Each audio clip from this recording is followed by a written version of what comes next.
Ese guys nawe wari uzi ko wa downloadinga status cyangwa se stati y'umuntu yo kuri WhatsApp ya posting? Muri iyi video ngiye kwereka uburyo ki wa downloading iyo status ukoresheje telefone yawe. Okay, ikintu cyambere uzakora uzaza muri application yawe, ndakeka nawe utayigira. Application yawe ya Zenda ni utayigira nta kibazo urayidownloadinga. Numara kuyidownloadinga urayifungura. Guys numara kuyifungura ikintu cyambere uzakora uzahita uza hano handitse social. Okay, kugira downloading status uraza kuri social. Okay, uraza kuri social guys, hano nuhagera kuri social uraza tuza kuri status.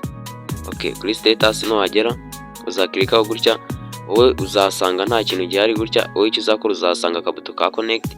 Okay, uzasanga akabuto ka connect nurangiza uzagakandaho. Numara kugakandaho bazahita bakugeza kuri WhatsApp, nangiza uzahita ukora back aho gake, nurangiza uhita uza. Okay, hano bari kwamamaza, hano niba bamamaza uzahita uza hano kuri continue. Okay, hano bazahita bakugeza mu status ufite.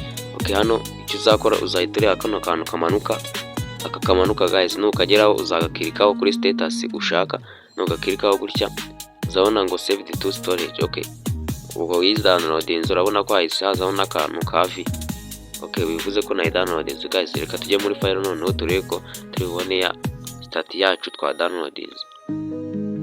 Okay guys, urabona ngiyi hano, urabona ko ni na video dushatse twayiplayinga.